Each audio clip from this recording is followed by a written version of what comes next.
Welcome to the Softland Central podcast, your home for market entry knowledge and resources. Softland Central is brought to you by Softland Partners, an online marketplace to help you find best fit resources for your market entry. Find them at softlandpartners.com. Hi, and welcome to the next episode of Softland Central. And today we're going on a visit to Tucson, Arizona. And I'd love to welcome Alma Peralta from the city of Tucson. Welcome, Alma. Thank you, Bill. Thank you for the invitation. It's wonderful to have you here today. And really, our audience are companies that are interested in discovering the United States and obviously learning about the opportunities in Tucson are fantastic. But when you think of international companies entering the U.S., what would you say are some of the strengths that the Tucson region has for companies looking to create a U.S. base of operation? Well, we're very close to the Mexico border. We're about 70 miles from our international border with Mexico. My drive from Tucson to Mexico is about 60 minutes. So it's very close. So we have a really close relationship with our Mexican friends in the state of Sonora. And so it's a very, very easy way to get there. And that's the nearest port of entry. There are like 3 ports of entry with that border. So it's really, really accessible. We also have like 286 days of sunshine per year. And a lot of people probably around this time are very jealous of us in the East Coast. Right now, we probably have high 70s or low 80s of weather. So it's really nice. We have a couple of sister cities, mainly from Mexico, in the state of Sonora, Guadalajara and Mazatlan, very beautiful cities. But we also have like the Port of Tucson. We have an international airport. And we have a very strong Research One university, which is the University of Arizona. Bear down if any of our Wildcats are listening out there. So we have an excellent environment for business and international business that want to relocate here.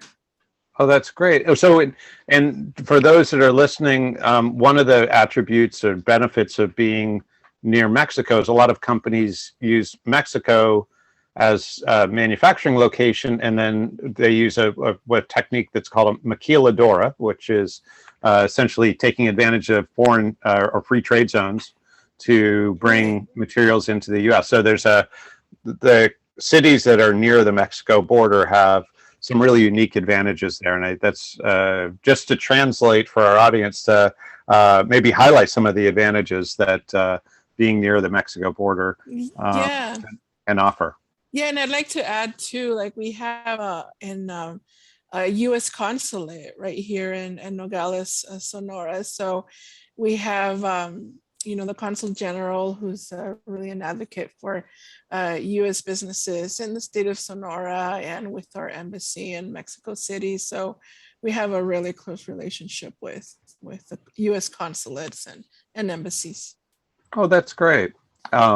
So another topic that the companies listening would be interested in is, they're trying to figure out, not just where to go, but how to be successful in the U.S. And as you look at companies that come to the Tucson region that are successful, what are some of the common traits that you see in those companies in terms of the things that make them successful in terms of the type of attributes and whatnot that they exhibit?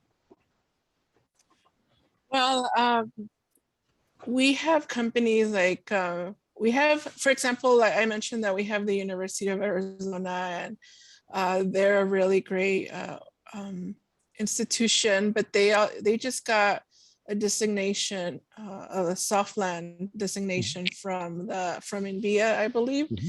Sure. And I believe, companies that are successful, they come and test the waters. We connect them with the universities and different supporting organizations that could help them. And, you know, we just, as economic development organizations, we try to provide as much support as possible.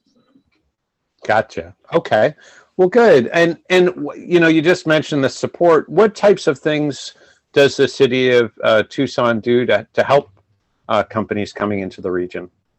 Well, we have a global economic development district, and that's like a financial, we provide financial incentives with organizations and businesses that are, you know, looking to opening up shop here in this district. And the businesses, they're like eligible for like a $10,000 building permit fee waivers and construction sales tax credits for like public right-of-way improvements. And like we have different types of financial assistance programs that my friends and my colleagues can, you know, give them more information on.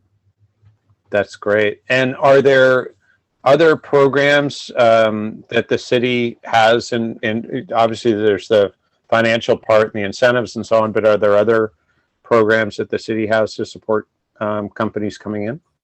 Yeah, we have business attraction programs, and we also have, for example, retention programs. One of my colleagues focuses on that.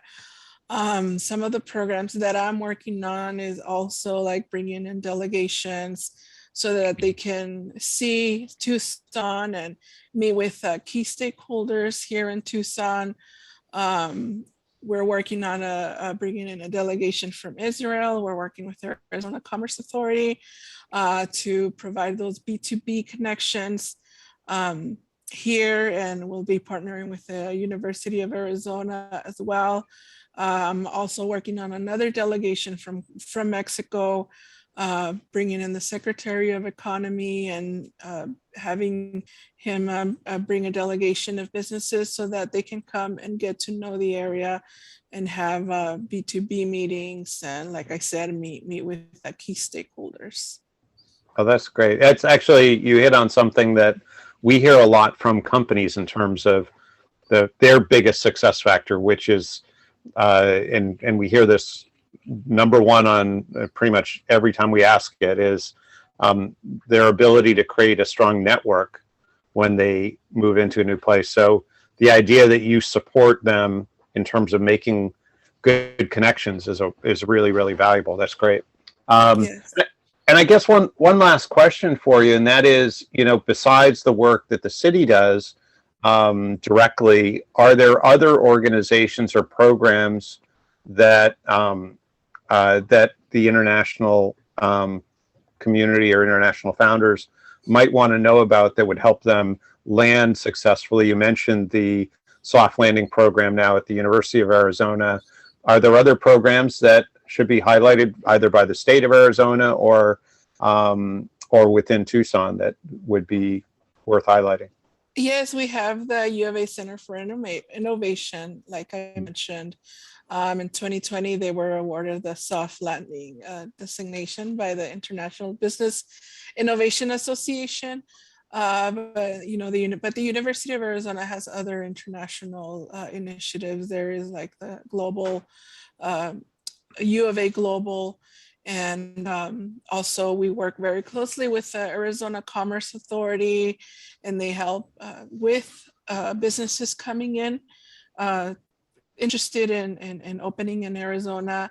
We also work very closely with the Arizona Mexico Commission, with Sun Corridor, another economic development organizations, and they all have like different, you know, initiatives for international programs.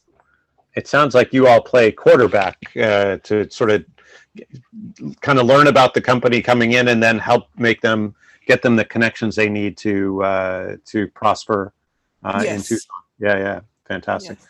I said one last question a minute ago, but I actually have one more last question. And that is, you know, what industries are most predominant in Tucson? Because I think that also would be of interest to the companies, certainly to come in and complement existing industries would probably be a good goal. But What are some of the top industries in Tucson? Top industries, I would say they're like optics and photonics. We have the largest cluster in the nation. Just to note, the U of A is building mirrors for the world's largest telescope, and it's just right under the U of A stadium. We also have aerospace and defense, bioscience and healthcare, transportation, logistics, and manufacturing, and yeah, just to name a few. Fantastic. We also have a strong mining industry with Caterpillar moving in their headquarters here to Tucson. Fantastic. Well, Alma, this has been a delight. I really appreciate all the information you've shared, and certainly encouraging our audience both to go visit Tucson, but also we'll put Alma's contact info and her link in the description, and certainly like and subscribe. But Alma, thank you today for spending the time with us and sharing this great information. Thank you, Bill. Thank you for the information, and thank you for everyone that is listening today. Super. Thank you all. Bye now.